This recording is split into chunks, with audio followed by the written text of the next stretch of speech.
Hello नमस्कार दोस्तों। उम्मीद करता हूँ आप सब अच्छे होंगे, अपनी पढ़ाई को बेटर बना रहे होंगे। दोस्तों आज हम बात करने वाले हैं एक ऐसे टॉपिक पे जिससे कंपटीशन के एग्ज़ाम में बहुत सारे क्वेश्चन बनते हैं और ये बहुत ही इम्पोर्टेंट टॉपिक है। आज हम जिसकी बात करने वाले दोस्तों वह है वेव। ठीक है, वेव क्या होता है, इसको हिंदी में बोलते हैं दोस्तों तरंग। ठीक है, तो ये तरंग होते क्या है। देखिए वेव दोस्तों वैसे तो दरअसल होता कुछ नहीं है उतना टॉप जो आपको ना समझ में आए। वेव क्या होता है, आपने देखा होगा दोस्तों कि अगर हम किसी शांत जल में अगर एक कंकड़ फेंकते हैं तो वहाँ से गोल गोल के रूप में बहुत ज़्यादा क्या निकलती हैं दोस्तों, एक गोलाकार रेखाएं निकलती जाती हैं जो हमको ऐसा लगता है कि आगे की तरफ बढ़ती जाती हैं दोस्तों। ठीक है, ऐसा फील होता है। तो दोस्तों बस यही जो है क्या है, वेव है। यानी आप ऐसे कहें कि जो वेव है ये क्या है, किसी माध्यम में एक उत्पन्न विक्षोभ है जिसको आप हलचल कह सकते हैं। ठीक है, तो तरंग क्या है दोस्तों, जिसको आप कह सकते हैं किसी माध्यम में उत्पन्न वह विक्षोभ होता है जो एक नियत वेग से आगे की तरफ क्या होता है, बढ़ता है। ठीक है, तो आप समझ गए दोस्तों वेव क्या है। आपसे कहीं भी कोई मतलब वेव का डिफिनेशन नहीं पूछा जाएगा, और पूछेगा तो ऑप्शन में बहुत ही सिंपल सा दिया होगा, मतलब किसी माध्यम में उत्पन्न विक्षोभ या हलचल को वेग कहते हैं जो एक नियत वेग से क्या होता है, आगे की तरफ बढ़ता है। ठीक है, ये होता है दोस्तों तरंग। तरंग जो है दोस्तों एक कई तरह से होते हैं। तो इसको हम मुख्यतः दो भागों में बांटते हैं दोस्तों। जो तरंग होता है, तरंग के दो भाग होते हैं। अगर तरंग की बात करें दोस्तों तो एक होता है दोस्तों यांत्रिक तरंगे। क्या होते हैं दोस्तों, यांत्रिक यांत्रिक तरंगे। ठीक है, क्या होता है, यांत्रिक तरंगे। दूसरा होता है दोस्तों विद्युत चुंबकीय तरंग, विद्युत चुंबकीय तरंग। ठीक है, यानी ये दो तरह के तरंग होते हैं दोस्तों, एक यांत्रिक तरंगे और एक क्या होता है, विद्युत चुंबकीय तरंगे। देखिए दोस्तों यांत्रिक तरंगे क्या होते हैं, आपसे पूछा था कि बताइए यांत्रिक तरंगे क्या होते हैं। तो यांत्रिक तरंगे वह होते हैं जिनको चलने के लिए माध्यम की क्या होती है, आवश्यकता होती है। सपोज करिए दोस्तों, माध्यम क्या होता है, मतलब अगर आपको यहाँ से कहीं जाना है दोस्तों, एक जगह से पॉइंट ए से पॉइंट बी पे जाना है दोस्तों, तो पॉइंट ए से पॉइंट बी पर जाने के लिए अगर आप जिस वस्तु की आप सहायता लेते हैं वह आपके लिए माध्यम कहलाता है दोस्तों। यानी अगर आप सपोज करिए कि लखनऊ से दिल्ली जाना है आपको, तो अगर आपने बस की सहायता लिया तो आपके जाने का जो माध्यम हो गया, क्या हो गया, बस हो गया। ठीक उसी तरह दोस्तों जो यांत्रिक तरंगे होती हैं, अगर इनको ए से बी तक भेजना है दोस्तों, तो यह बिना बस की सहायता से नहीं जा पाएंगी, सॉरी बिना किसी माध्यम की सहायता से नहीं जा पाएंगे। यानी इनको एक स्थान से दूसरे स्थान जाने के लिए माध्यम की जरूरत होती है, यानी माध्यम की क्या होती है, आवश्यकता होती है। ठीक है दोस्तों, अगर बात करें तो उससे पहले हम कुछ चीज़ और समझ लेते हैं, या तरंगों को हम दिखाते कैसे हैं। जैसे देखिए यहाँ पर, देखिए तरंग की अगर बात करें तो आपने देखा होगा जब आप उसमें कंकड़ हम लोग फेंकते हैं तो कंकड़ में जब फेंकने से कुछ इस तरह से चीज़ें बनती हैं दोस्तों। हम आपको दिखा देते हैं दोस्तों, एक सेकेंड। ठीक है दोस्तों, देखिए ये जो पहला जो सबसे नीचे वाला होगा दोस्तों, ये देखिए जहाँ हम कंकड़ हम पट रखेंगे वहाँ की जो पानी है क्या वहाँ से हटेंगे, और हटने के बाद दोस्तों ये जो पहला इसका वृत्त बनेगा दोस्तों, यह उठा हुआ होगा दोस्तों। और इसके बाद फिर दोस्तों एक आपका एक दबा हुआ होगा, उसके बाद फिर आपको दोस्तों एक उठा हुआ मिलेगा। ठीक है, तो इस तरह से आप देखेंगे दोस्तों, तो एक दबा हुआ और एक उठा हुआ, तो कुछ इस तरह से क्या होते हैं दोस्तों, ये आगे की ओर बढ़ते रहते हैं। तो दोस्तों जो दबा हुआ भाग होता है, ठीक है, उसे हम लोग बोलते हैं श्रीक। यानी जो ये आपका ब्लैक कलर का दिख रहा है दोस्तों, जो ब्लैक वाला दिख रहा है दोस्तों, ये क्या कहलाता है, ब्लैक वाले की अगर हम बात करें दोस्तों, तो जो ब्लैक वाला है इसको हम बोलते हैं श्रीक। क्या बोलते हैं, श्रीक बोलते हैं, श्रिंग बोलते हैं। ठीक है, और जो दोस्तों ये आपका रेड वाला है दोस्तों, रेड, इसको हम सॉरी गलती हो गई दोस्तों, जो आपका उठा हुआ भाग होता है, ठीक है, यानी जो ब्लैक वाला है दोस्तों ये उठा हुआ है तो इसको श्रिग बोलते हैं। हाँ ठीक है सही। और जो रेड है दोस्तों ये दबा हुआ भाग है तो इसे बोलते हैं गर्त। क्या बोलते हैं? गर्त। यानी किसी तरंग में दोस्तों दो चीज़ें होती हैं, श्रिग और गर्त। अब बात करते हैं दोस्तों इसको हम फाइनली फिगर से कैसे समझेंगे, तो ध्यान से देखिए अगर, तो अगर हम फिगर से बात करें दोस्तों तो ये आपका क्या है, ठीक है। तो जो तरंग होते हैं दोस्तों कुछ इस तरह से दिखाते हैं हम लोग, ठीक है, तरंग को हम लोग कुछ इस तरह से दिखाते हैं। तो यही जो दो दोस्तों भाग है इसका, ये जो भाग है इसी को हम लोग क्या बोलते हैं? श्रिग बोलते हैं। क्या बोलते हैं? सॉरी, हाँ इसको क्या बोलते हैं? श्रिग। यानी जो ये उठा हुआ भाग है उसको क्या बोलते हैं? श्रिग बोलते हैं। और जो ये दबा हुआ भाग है दोस्तों, कौन? ये दबा हुआ भाग है दोस्तों, ये क्या है? ये जो है दोस्तों इसी को हम बोलते हैं गर्त। तो किसी तरंग में दोस्तों दो चीज़ें होते हैं, एक होता है श्रिग और एक क्या होता है? गर्त होता है, ठीक है। चलिए अब आगे चलते हैं दोस्तों, तो आप समझ गए होंगे गर्त क्या होता है दोस्तों? जो उठा हुआ भाग होता है, सॉरी जो दबा हुआ भाग होता है, और श्रिग क्या होता है? जो उठा हुआ भाग होता है, ठीक है। तो इसमें दो चीज़ें होते हैं, एक आपके दोस्तों आप अपने देख लिया। तो अभी आप समझे, देखिए तरंग कितने प्रकार के होते हैं? दो तरह के होते हैं, यांत्रिक तरंगे और विद्युत चुंबकीय तरंगे। यांत्रिक तरंगे वही होते हैं जिनको चलने के लिए माध्यम की आवश्यकता होती है, और विद्युत चुंबकीय वो तरंगे होते हैं जिसको चलने के लिए माध्यम की आवश्यकता नहीं होती है। अब देखिए मैंने समझा दिया कि माध्यम की आवश्यकता कैसे होती है। दोस्तों यांत्रिक तरंगे भी दो तरह की होती हैं, ठीक है। यांत्रिक जो तरंगे हैं दोस्तों ये भी कितने तरह की होती है? दो तरह की।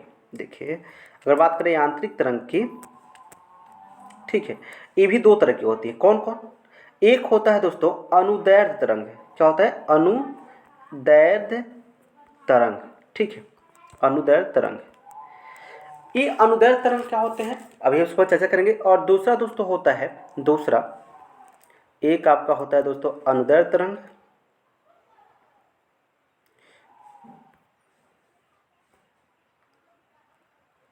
अनुदैर्ध्य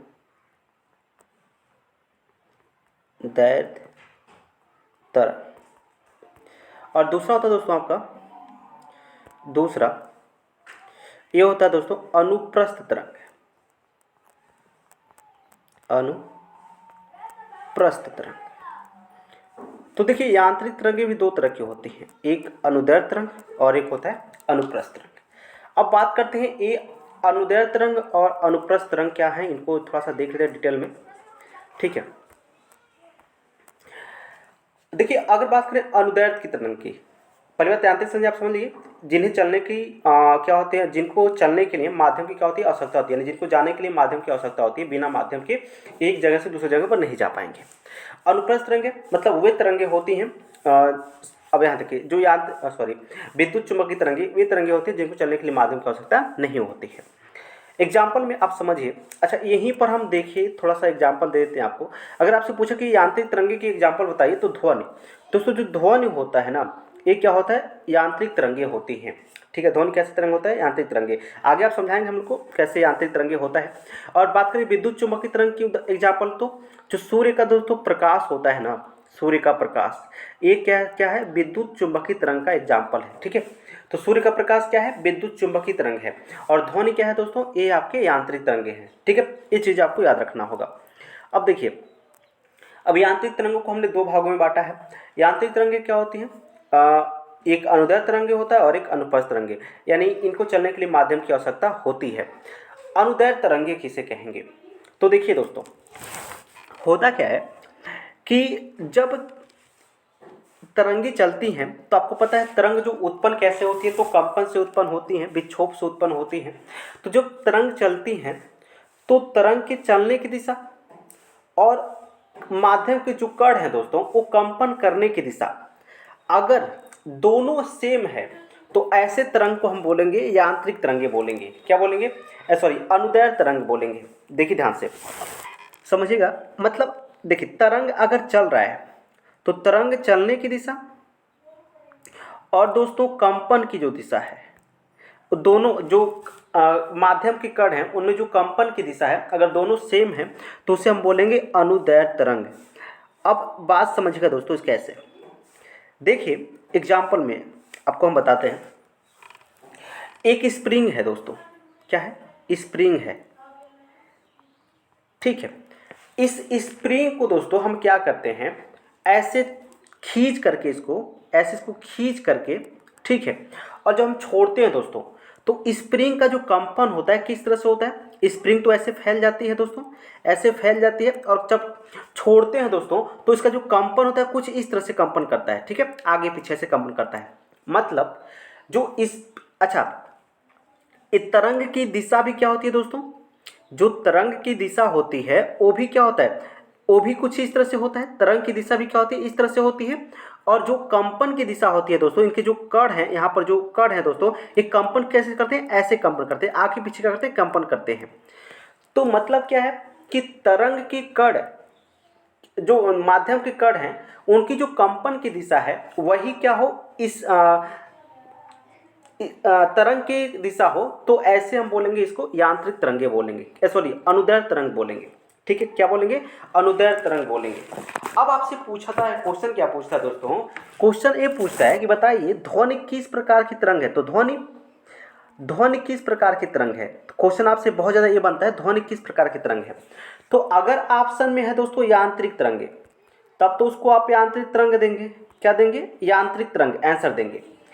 अगर ऑप्शन में यांत्रिक तरंग नहीं है तो वहां पर ऑप्शन में क्या मिलेगा दोस्तों, अनुदैर्ध्य तरंग मिलेगा। ठीक है, क्योंकि अनुदैर्ध्य तरंग जो है दोस्तों किसके अंतर्गत आता है, यांत्रिक तरंग के आता है। तो अगर यांत्रिक तरंग है तो उसे हम क्या बोलेंगे, उसे हम कह देंगे दोस्तों कि यह ध्वनि क्या है, एक यांत्रिक तरंग है। ठीक है, और जो आपकी क्या है कि यांत्रिक तरंगे अगर आपके क्वेश्चन में नहीं दिया गया है, आंसर में नहीं दिया गया है विकल्प में, तो आप उसको क्या कहेंगे, तब वहां पर आपको अनुदैर्ध्य तरंग दिया गया होगा तो आप उसको कह देंगे कि ये अनुदैर्ध्य तरंग है। ठीक है, तो याद रखिएगा ध्वनि कैसा है, एक अनुदैर्ध्य तरंग है। देखिए ध्वनि जो है दोस्तों, ध्वनि से बहुत इंपॉर्टेंट अपने क्वेश्चन बनते हैं दोस्तों। पहली बात, ध्वनि की जो स्पीड होती है दोस्तों वो सबसे अधिक किस में होता है, ठोस में होता है। किस में होता है, ठोस में। ध्वनि की सबसे अधिक स्पीड किस में होती है, ठोस में। उसके बाद किस में होता है दोस्तों, द्रव में होता है। उसके बाद किस में होता है, गैस में। ठीक है, तो इससे ये बहुत ज़्यादा क्वेश्चन पूछा है दोस्तों कि ध्वनि की सबसे अधिक स्पीड किस में होती है, तो होता है ठोस में। और ठोस में भी किस में दोस्तों, सबसे ज़्यादा ठोस में स्पीड होता है दोस्तों इस्पात में। किस में होता है, इस्पात में। तो ध्वनि की जो सबसे ज़्यादा स्पीड होती है किस में होती है, ठोस में होती है। ये चीज़ें याद रखिएगा। उसके बाद द्रव में, उसके बाद गैस में। ध्वनि कैसी तरंग है दोस्तों, तो अब बदल गया कि ध्वनि क्या है, एक यांत्रिक तरंग है। और यांत्रिक तरंग में कौन सी तरंग है, अनुप्रस्थ अनुदैर्ध्य तरंग है। ठीक है, अच्छा, ध्वनि की जो स्पीड होती है दोस्तों निर्वात में, ध्वनि की स्पीड जो होता है दोस्तों कितना होता है, तो होता है 330 मीटर पर सेकेंड होता है क्या दोस्तों, ध्वनि की स्पीड होती है। ध्वनि दोस्तों हमारे कान तक कितना टाइम तक रुकता है दोस्तों, तो ध्वनि जो हमारे कान तक 1/6 सेकेंड तक रुकता है। कितना, 1/6 सेकेंड तक ध्वनि हमारे कान तक क्या होता है, रुकता है दोस्तों। ठीक है, अब बात करते हैं दोस्तों ध्वनि से और सारे जो क्वेश्चन पूछे जाते हैं। तो ध्वनि से और सारे जो क्वेश्चन पूछे जाते हैं वो कौन कौन से हैं। ध्वनि से पूछा जाएगा दोस्तों कि श्रव्य ध्वनि किसे कहते हैं दोस्तों। श्रव्य ध्वनि तो क्या होता है दोस्तों, जो ध्वनि हमको सुनाई दे उसे क्या बोलते हैं दोस्तों, श्रव्य ध्वनि बोलते हैं। ठीक है, जो ध्वनि हमें क्या करते हैं, सुनाई दे, उसे हम क्या बोलते हैं, श्रव्य ध्वनि। तो 20 हर्ट्ज से दोस्तों अधिक की जो ध्वनि है दोस्तों, 20 हर्ट्ज से अधिक और 20 किलो हर्ट्ज से कम की जो ध्वनि दोस्तों, उसे हम क्या बोलते हैं, श्रव्य ध्वनि बोलते हैं। 20 हर्ट्ज से अधिक और 20 किलो हर्ट्ज से कम की ध्वनि को हम बोलते हैं दोस्तों श्रव्य ध्वनि। और जो 20 हर्ट्ज से कम की ध्वनि दोस्तों, तो उसे बोलते हैं दोस्तों और प्राश्रव्य ध्वनि। क्या बोलते हैं दोस्तों, उसे बोलते हैं प्राश्रव्य ध्वनि। यानी 20 हर्ट्ज से कम की ध्वनि को तो बोलते हैं, हम लोग बोलते हैं प्राश्रव्य ध्वनि दोस्तों। ठीक है, 20 हर्ट्ज से जो कम की ध्वनि है उसे प्राश्रव्य ध्वनि। 20 हर्ट्ज से अधिक और 20 किलो हर्ट्ज से कम ध्वनि की दोस्तों श्रव्य ध्वनि। श्रव्य ध्वनि मतलब जो हम साधारण जो मनुष्य है दोस्तों वो सुन सकता है। ठीक है, जो इस प्राश्रव्य ध्वनि दोस्तों, ठीक है, सॉरी, उसको अश्रव्य ध्वनि बोलते हैं दोस्तों। मतलब अश्रव्य, प्राश्रव्य नहीं। 20 हर्ट्ज से जो कम की ध्वनि दोस्तों उसको क्या बोलते हैं, अश्रव्य। ये ध्वनियाँ किस, जब भूकंप दोस्तों आता है ना, भूकंप, तो भूकंप आने से पहले पूछा जाएगा क्वेश्चन कि भूकंप आने से पहले कौन सी ध्वनि निकलती है दोस्तों, तो कौन सी ध्वनि, अश्रव्य ध्वनि होती है। और ये अश्रव्य ध्वनि दोस्तों किसको सुनाई दे सकता है, तो जो व्हेल मछली होती है दोस्तों, जो बिल्ली होती हैं, इन्हें ये अश्रव्य ध्वनि को सुन पाती हैं दोस्तों। ठीक है, बल्कि बाकी हम जो हैं मनुष्य, सारा मनुष्य ये अश्रव्य ध्वनि नहीं सुन पाते हैं। ठीक है, अब बात करते हैं दोस्तों कि 20 किलो हर्ट्ज से अधिक की ध्वनि को क्या बोलेंगे आप? तो इसको बोलेंगे पराश्रव्य ध्वनि। कौन से बोलेंगे दोस्तों? पराश्रव्य ध्वनि। ये 20 हर्ट्ज से जो अधिक की ध्वनि दोस्तों, 20 किलो हर्ट्ज से, 20 किलो हर्ट्ज से दोस्तों, एक सेकेंड, 20 किलो हर्ट्ज से जो अधिक की ध्वनि दोस्तों, 20 किलो हर्ट्ज से अधिक की जो ध्वनि दोस्तों, उसे क्या बोलते हैं? पराश्रव्य ध्वनि बोलते हैं। ठीक है, तो ये ध्वनि से महत्वपूर्ण जो क्वेश्चन दोस्तों बार बार एग्जाम में पूछे जाते हैं वो होते हैं। ठीक है, अब बात करते हैं दोस्तों और जो चीज़ें हैं उसको भी देख लेते हैं दोस्तों। यहाँ पर अगर बात करें दोस्तों, अब यांत्रिक तरंग, अनुप्रस्थ तरंग क्या होते हैं दोस्तों? तो दोस्तों अनुप्रस्थ तरंग क्या होते हैं? इसमें क्या होता है कि ये वे तरंगें होती है जिसमें जो तरंग की गति की दिशा है, देखिए याद रखिएगा, श्रव्य अनुदैर्ध्य में क्या है दोस्तों? तो ये आपके तरंग की गति की दिशा है, तरंग गति की दिशा, और ये आपका कंपन की दिशा। ये दोनों क्या हो? सेम हो, दोनों एक ही डायरेक्शन में है दोस्तों। तो इसे हम क्या बोलेंगे? अनुदैर्ध्य तरंग बोलते हैं। क्या बोलते हैं? अनुदैर्ध्य तरंग। ठीक है, अच्छा, अनुप्रस्थ तरंग की बात करें तो अनुप्रस्थ तरंग में क्या होता है? इसमें क्या होता है कि अगर ये आपका तरंग की दिशा है दोस्तों, तरंग गति की दिशा है दोस्तों, ठीक है, इधर, तो जो कंपन की दिशा होगी दोस्तों ये इधर होगी, जो कणों की कंपन की दिशा होगी ये इधर होगा। तो इसे हम क्या बोलेंगे दोस्तों? इसे बोलेंगे अनुप्रस्थ तरंग बोलेंगे। क्या बोलेंगे? अनुप्रस्थ तरंग। क्वेश्चन बहुत ज़्यादा ये बनता है कि कोई तरंग अनुप्रस्थ है, इसको हम कैसे समझने के लिए सबसे उपयुक्त विधि कौन सी है दोस्तों? तो जो प्रकाश का ध्रुवण है दोस्तों ना, ध्रुवण, जो ध्रुवण विधि है, इससे हम बहुत ही आसानी से समझ सकते हैं कि कोई भी जो तरंग है दोस्तों वह अनुप्रस्थ तरंग है या नहीं है। ठीक है, तो ध्रुवण विधि से सबसे अच्छा विधि है दोस्तों तब समझने के लिए। अब अनुप्रस्थ तरंग के देखिए, जैसे अब बात समझिए, यहाँ पर क्या है दोस्तों, एक ब्लॉक है और यहाँ पर हमने एक रस्सी क्या हुआ? बांधा हुआ है। इस दीवार से दोस्तों हमने एक रस्सी बांध दिया। अब दोस्तों अगर हम इस रस्सी को ऐसे झटका देते हैं दोस्तों, तो झटका देने से आपको क्या लगता है कि कुछ इस तरह से ऐसे रस्सी हमको दिखाई देती है दोस्तों। तो आप ध्यान दीजिए, तो जो यहाँ पर जो तरंग के गति की दिशा होती है दोस्तों, ये इधर होता है, ये तरंग की गति की दिशा है, तरंग गति की दिशा। और जो ये दोस्तों ये है कंपन की दिशा, कंपन की दिशा। तो यहाँ पर देखें अगर, तो तरंग की गति की दिशा और एक कंपन की दिशा, ये दोनों एक दूसरे के क्या है? लंबवत हैं। तो जब तरंग की गति की दिशा और कंपन की दिशा दोनों एक दूसरे के लंबवत होते हैं, तो इसे ही हम लोग बोलते हैं दोस्तों, कौन सी तरंग? इसको बोलते हैं दोस्तों अनुप्रस्थ तरंग। ठीक है, अनुप्रस्थ तरंग क्या होता है दोस्तों? अनुदैर्ध्य तरंग क्या होता है? उम्मीद करता हूँ दोस्तों आप इसको अच्छी तरह से समझ गए होंगे। ठीक है, अब हम और चीज़ हैं जो दोस्तों देख लेते हैं। तो मैक्सिमम करके जो क्वेश्चन पूछा था दोस्तों हमने आपको बता दिया। ये जो क्वेश्चन है दोस्तों मैक्सिमम करके सवाल बनते हैं दोस्तों। ठीक है, इसी से एक सेकेंड दोस्तों। ठीक, अब देखिए यहाँ पर, तो अब आगे हम बात करते हैं दोस्तों,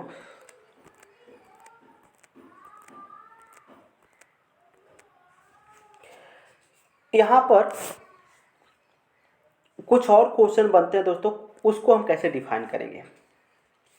आपने पढ़ा होगा तरंग दैर्ध्य। ठीक है, तरंग दैर्ध्य, तरंग दैर्ध्य क्या होता है? तो जब कोई दोस्तों तरंग जा रही है दोस्तों, है ना, इस तरह से, तो आपको पता है इसको क्या बोलते हैं दोस्तों? श्रिक बोलते हैं। और इसको क्या बोलते हैं? श्रिक। तो किन्हीं दो श्रिकों के जो मध्य के बीच की दूरी है दोस्तों, इसी को हम लोग क्या बोलते हैं? तरंग दैर्ध्य बोलते हैं। क्या बोलते हैं? तरंग दैर्ध्य। दो श्रिक, आप दो श्रिक भी कह सकते हैं दोस्तों, और दो गर्त भी। ये देखिए, ये गर्त है दोस्तों, तो दो गर्तों के जो बीच की दूरी है दोस्तों, उसको हम क्या बोलते हैं दोस्तों? उसको बोलते हैं श्रिक बोलते हैं, या सॉरी तरंग दैर्ध्य बोलते हैं। दो या तो आप दो श्रिक कह सकते हैं, दो श्रिक के बीच की दूरी को क्या बोलेंगे? तरंग दैर्ध्य बोलेंगे। या दो गर्त के बीच की दूरी को क्या बोलेंगे? तरंग दैर्ध्य बोलेंगे। ठीक है, इसे आप समझ गए होंगे। दो श्रिक या दो गर्त के बीच की जो दूरी है दोस्तों, उसे क्या बोलेंगे? तरंग दैर्ध्य बोलेंगे। ठीक है, चलिए अब बात करते हैं दोस्तों, ये जो बीच वाला जो दिख रहा है मैक्सिमम, देखिए जो इसको बोलते हैं दोस्तों आयाम, क्या बोलते हैं, आयाम, क्या बोलते हैं, इसी को हम लोग क्या कहते हैं दोस्तों, आयाम कहते हैं। ठीक है, तो उम्मीद करता हूँ दोस्तों ये अच्छा टॉपिक था दोस्तों, बहुत ही कम समय के लिए बहुत सारे क्वेश्चन आप समझ गए होंगे। तो उम्मीद करता हूँ दोस्तों आप इसको अच्छी तरह से समझ गए होंगे, आपको ये पसंद आया होगा। तो अगर आपको ये पसंद आता है दोस्तों तो अपने दोस्तों के साथ शेयर जरूर कर दीजिएगा। ठीक है।